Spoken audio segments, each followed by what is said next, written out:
Now, those T-shirts were not coming from the students themselves. So it is clear that it will not have been just fees must fall issue. In the union buildings, or the morning before the majority of the students converged, we saw people there whose identity was very questionable. We are following them in terms of, but what was the agenda? What is their role in respect of this? If you go back to the union buildings again, the meeting had convened. The president has already pronounced following the engagement with the leaders. But still, after his announcement, it is, we want the president to come. Now, what is it that the president must go and say? If he had a meeting with the leadership, he already made a public statement to say 0%. But then we are being pelted with stones and everything else to say he must come. How do we allow a state president to come into that volatile situation? It's a security assessment that you do and say it is not safe, and therefore we are not going to take any risks. We brought the leadership of the students who were to say this is the position. The same leadership was pelted with stones. They had to run for cover. Now, was it really a fees must fall issue? One day we will answer that question. Honorable Chair. No, Honorable Member, it won't take too long because it is part and parcel of the investigation that we are busy with.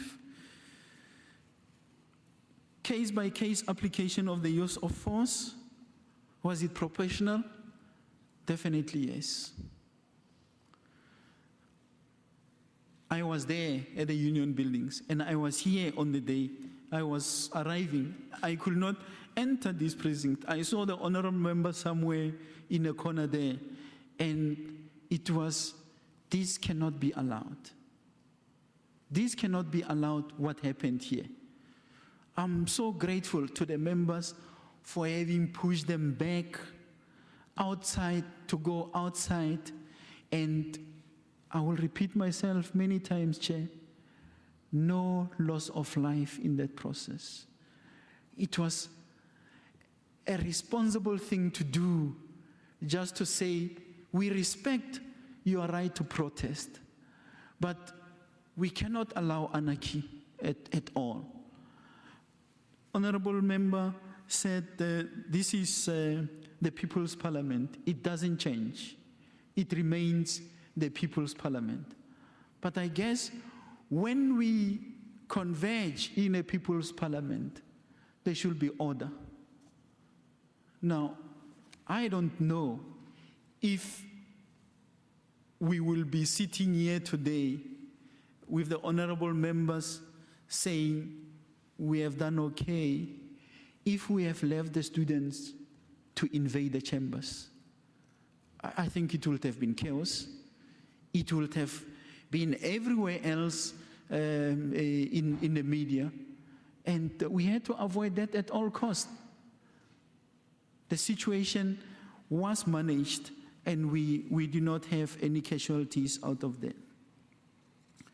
I don't agree, Honorable Chair, with the notion that there was a militaristic approach. Somewhere the police must be allowed to do their work as provided for in the Constitution. They must be allowed to apply the laws of this country. And it cannot be that we only act when lives have been lost. It cannot be. Then we have no reason to say that we have policing. I agree with the notion that there should be proactiveness. We must spend, and I think Honorable Chair and Honorable Members know very well, that the bulk of our budget is in Program 2, Visible Policing. Why? Because if you can prevent crime, if you can prevent a situation from escalating, you would have done wonders. Now, we will resolve to make that proactive policing a reality. But where the situation has escalated to a level where we must be reactive, we will apply the laws of our country accordingly. And if one of those laws suggests that there should be proportional use of force, we shall do so to bring peace and stability and to make sure that the people of this country are safe and feel safe. Honorable Mbele raised a question about national instruction of public order. At this stage, I'm not so competent to deal with that national instruction. You can ask me more about forensic services. I'll ask the colleagues to go and respond to the details of the national instruction. It is still early days here. Slide 20, I've dealt with it. The arrested, the 6 arrested, the high treason, and also this, Honorable Chair, I don't take this one kindly, instruction from above. No. The National Commissioner of the Police directs police people on the ground in accordance with the Constitution to execute their policing mandate. Maybe that above is at this level. But at this level, what the instruction that came across to all levels is that you apply maximum restraint. No other instruction came from anywhere else. That above will be at this level, nothing higher. And we allowed the people on the ground to assess the situation and act accordingly. And Honorable Chair, we are grateful that that action was not irresponsible at all.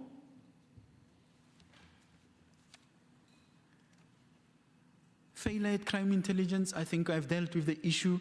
It may not be necessary to go too much into detail. I take the honorable members' concern in this regard, which as part of the review, we will go into it. Between today and, what is today, Wednesday? Between today and Friday, they are in a strategic session. The crime intelligence colleagues, I am to see them. And of course, one of those issues that I will want to talk to is us having to up our game so that we allow the police people on the ground to function effectively and efficiently, to be proactive in a way. So thanks for raising this issue. I know that it may not satisfy all of us to say we are going to, but it's a situation that requires much more attention, just like we have resolved that we want to focus ourselves and turn the picture around in as far as detectives are concerned. This is another area that interests us. I'll allow General Mawela to talk to, General Mawela and General Patekile to talk to who was the commander on the day. They will come back to that. Breakdown of charges in the union buildings, primarily in the union buildings, it was, public violence as well as damage to property. The issue of was there any outside force, I will have spoken to it earlier. It's a question that repeats itself. Similarly to the intelligence, I have dealt with the deployment, manpower deployment, and maybe the question, what was learned? Of course, one of those is that we must do proper planning to prevent poor performance. We must be proactive in the main. We must do deployment much earlier. We must have information on our fingertips. Intelligence is very critical. But some of this will be taken going forward.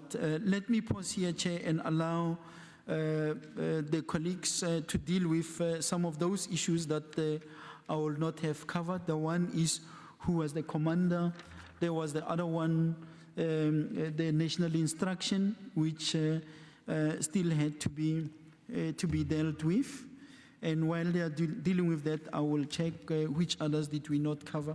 There was an issue that the Honorable Chair raised in respect of what is in the annual report, page 181 and 182, in as far as equipment is concerned. Just for the Honorable Chair's information, it is an issue that I was also raising with the colleagues to say, are we utilizing what we are having? The issue of loudhailers is something that I was talking to say, you do not only require them at the end point, you require them as the march is progressing so that you could be communicating with those that are participating, but also communicating or as an alternative with the members, because normally you'll be talking to the members through the radio and so on. But it is important that that equipment is being utilized. Maybe between General Mawela, General Sithole, and General Kwena. Thank you, John. Thank you, General. Honorable Chair, honorable members, thank you very much for the opportunity. I will touch on the national instruction. The sections referred to by honorable member that it is relevant for the planned gatherings, planned marches. Then the planning officers, when they plan, they put aside the reserve group. But when it is a spontaneous gathering, it is difficult for you to can put the reserve group. Actually, the very same reserve group you have put aside for the planned one is the one which you move to where it is a spontaneous gathering.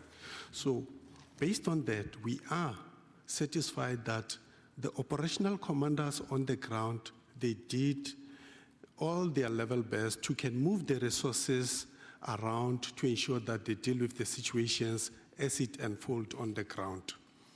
Again, the issue of this de-escalating and escalating of conflicts and whatever. So we normally leave it to the responsibility of the operational commander on the ground, because he will assess the situation and come up with what we call it the operational decision.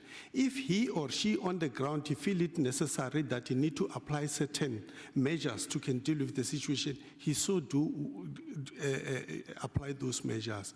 He will be or she will be in the position to can say to us, I did apply the following tactics because of the situation at that time. It warranted me to do or employ those tactics. So it will be difficult at our level to say that at that point in time, this is what was happening, why he or she didn't act in this following manner. It will be difficult for us to can deal with it at this level. Again, Honorable Chairperson, just to piggyback on the issue which was also raised around the maximum use of force vis-a-vis to protect the national key points or buildings, destruction of buildings. Our policy says to us, the Bill of Rights is supreme. So if the Bill of Rights, it simply tells us that human life will be a priority for us. First things will protect human life, property, it will come later on. So based on the threat which we are facing, surely if it is the students coming to the national key points, life of those students will be a priority for us. We will ensure that we preserve life, and then the property, it will be secondary. So we try to balance our operation based on that. Civil liberty and security. But what prevails, what is a priority for us, it's a human life as it is enshrined in the Bill of Rights. General Kwena, if maybe you can also add. Thanks, General. Honorable Chairperson, honorable members. I think the Acting National Commissioner has also touched base on it, taking the two questions: when do you use maximum force in the national key point, and what is your response when a national key point is attacked? General Mawela has also indicated it that we are talking to the threat to life as well as property. I must also impress upon the committee that Section 3, subparagraph 1 of the National Key Point Act also makes provision that the owner of the national key point is also responsible to ensure the safety and security at that particular national key point. Thank you, Honorable Chair. Thank you, Chair and honorable members. Question that I must respond to is, who was the operational commander? There has been a levels of command on that day. I was the overall commander. But technically, where we were, we had officers like Lieutenant Colonel Lucas. But I must also indicate that, Chair, within the other, where we have just received that there is an investigation on this matter by police ombudsman. So we are saying we complied with the regulations, we complied with what we were supposed to do in Parliament at that time. And I was the overall operation commander outside, but technical on the ground level. Yeah, we had Lieutenant Colonel Lucas, but on the other premises, because most of the town was flooded with students on that day. Thank you, sir. Thanks, Chair. I'm not sure if there is any which was not answered, but I thought that we covered the bulk. If we omitted, let's be reminded. General Sitole, you wanted to come in? Yeah, Chair, thanks. There was a question which was relating to the respect to national key points and the plan thereof. I think the important what we just needed to mention is that the security and policing of national key points, yes, there's a plan. It's an integrated that is planned, where PSS takes responsibility for the protection and then ORS backs up, but the local police station is also responsible for the policing of that particular, that is national key point. But the whole process is intelligence-led, which then includes, that is the part of intelligence. And I think the Acting National Commissioner has correctly answered the question on the People's Parliament, but important is that also all People's Parliaments in the world, they are governed by laws. Which are the laws we are enforcing? Thank you. Acting ED, is there any questions that you must respond to?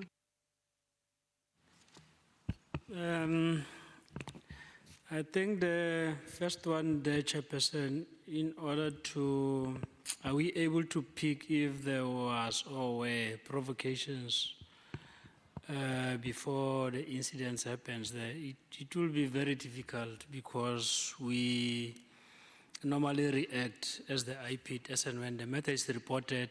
In actual fact, the docket is open at SABS, then is then reported to the IPIT. How do we deal with the issue in respect of the track and the, in respect of that, the victim used that particular track guns to disperse or to make the students to retreat. Then he's alleging that he was assaulted by the police as and when he was doing that at VETS. Then the matter is also under investigations as per that particular case of assault that was opened. The issue in respect of the different numbers, the 17 and 16 cases, the number, the exact number, the correct number is 17. I think there were two presentations that were sent to the portfolio committee, but possibly they have printed the wrong one or the incorrect ones to the honorable members. But the exact number with regards to the last presentation on the same dates, it was the 17 cases captured by the IPIT. In respect of the timeframes there to conclude our investigations, normally we do it on or before 3 months. So within 3 months, we will have finalized those particular matters. But in respect of the preliminary investigations, we even do it within a day, within a week.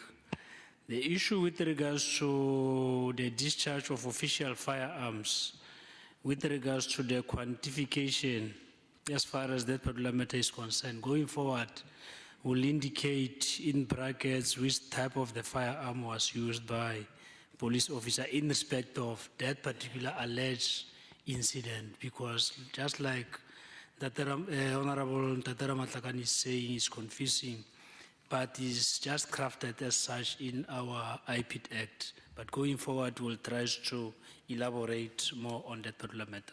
Thanks, Chairperson. Thank you. I see a sea of hands, but I want to really restrict it, if it's really necessary, one question, no interpellations, because we're entering 1 o'clock, yes. Yes, I'll allow members, yeah. Thank you, Chairperson. But Chair, in slide 4, when you add numbers, it says 16. Where is this one in these provinces for? Thank you. Mula, I just want to get the indication, anybody in this row? The front bench? Thanks, Chairperson. I will confine myself to the law and specifically speak to the Regulation of Gatherings Act. And I would like the delegation that's here to address the question of enforcement and procedure under Section 9 of the Regulation of Gatherings Act. Because as I had said, I believe that this could have been prevented if a number of other things had occurred. And the first thing that comes to mind in my thinking is, in terms of Section 9, once it becomes apparent to the commanding officer that the situation cannot be controlled, in other words, while they were still meeting outside, that he or she should get up and to inform them that they cannot control the situation, give them a notice of dispersal, give them within certain timelines, and then say, now we are going to be forced to try to clear you out. How could it then, if this, because I'm not seeing, neither at the union buildings and neither at Parliament do I see that this actually, that Section 9 specifically was followed by the public order policing. And I would like to know whether this took place. If not, why not? And specifically, why did it not take place before they were allowed to even breach the precinct? Because clearly a risk assessment must have been done by the commanding officer, realized that the temperatures were flaring, and then that process in Section 9 should have been invoked. And related to that, at the union buildings, what led, because I was in incredible awe at the extreme discipline that the police maintained at the union buildings. It was really, for me, having seen public order policing incidents go awry, I was very impressed by the discipline maintained by, which looked to me, too few officers to begin with. But what then happened that after the briefing had taken place, suddenly we saw Nyala speeding around. There was then all hell broke loose, to use that word. How did that happen? And was there again a notice of dispersal? Was there a time frame given? How did that especially unfold with specific reference to Section 9 of the Regulation of Gatherings Act? Thank you.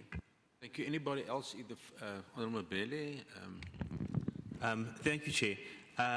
Very quickly from my side is first to say thank you to the Acting Commissioner for clarifying that when he used the phrase about under siege, he was referring specifically to the union buildings, because I do want to say that the situation in Parliament on the 21st and then at the union buildings 2 days later were of different natures. So if he was referring to the situation at the union buildings, then I understand that. My impression was that she was referring to the whole week and a half episode around the country with student demonstrations as being the country under siege, and that was very concerning from that perspective.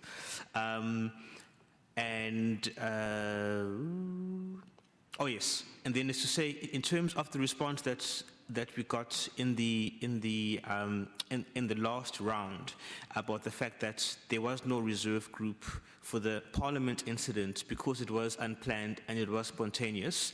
Fair enough, but that still speaks to, I think, the larger issue that the chairperson has hinted at, is that there is a resourcing challenge that still needs to be speedily addressed, because even in instances of spontaneous and unplanned demonstrations or public unrest incidents, it's not an unfair expectation that the SAPS can respond adequately to that. So that, again, because the key point for me is this: the police should never find themselves in a situation where they're overwhelmed and they get panicky, because that's when we end up with Marikana, for example.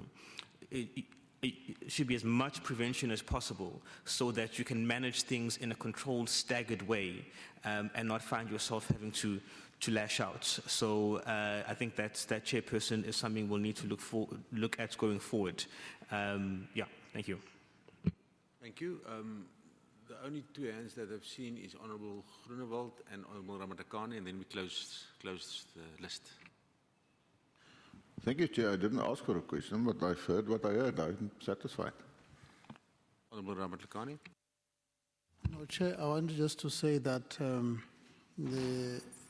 in terms of the responses to questions, I think I'm satisfied that under the situation that the police were faced with, they have applied the regulation. In fact, there was maximum restraint, and I'm happy with that. I think that the other issues that a matter of my opinion and my colleagues' opinion at this matter, at this point, doesn't take much to account, because I think what is important issue that we have come across is to understand that particular aspect, and I'm satisfied with that. Otherwise, if I were to venture into opinion, we would not finish this meeting.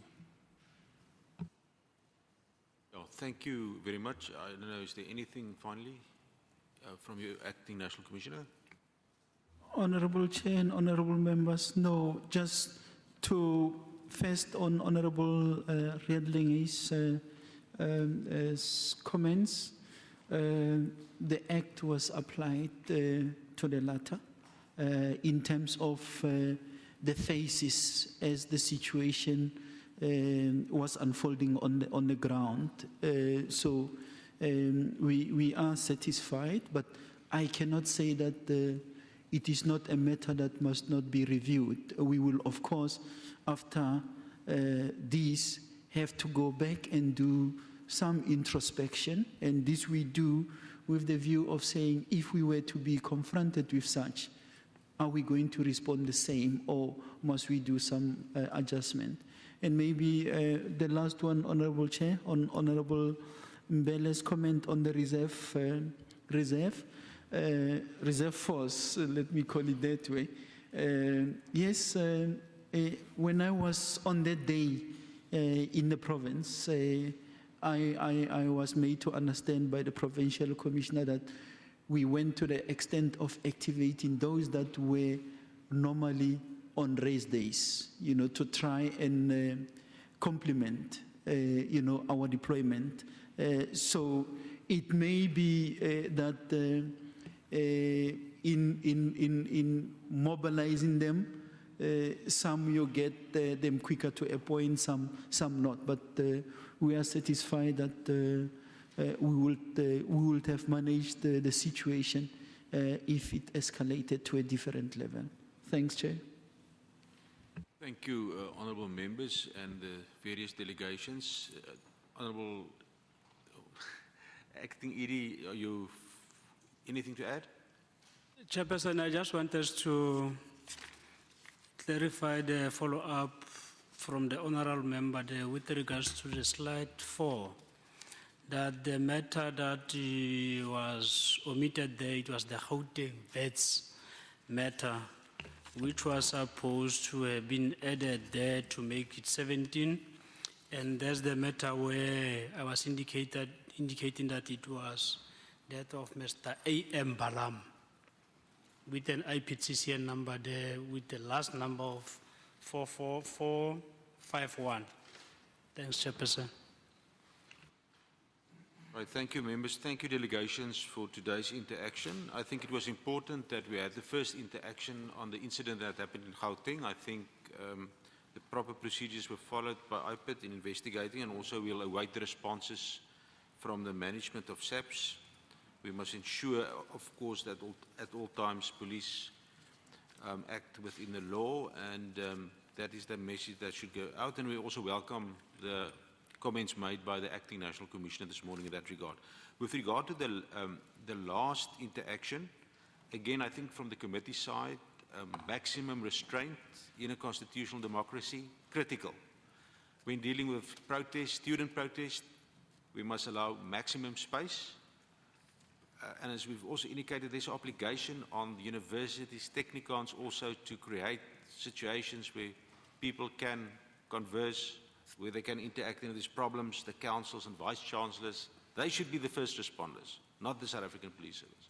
So they should play their role much more proactively. I think there's agreement. I think the minister has indicated in his task team that's going to be headed by the Deputy Minister, crime intelligence is an issue that needs serious attention.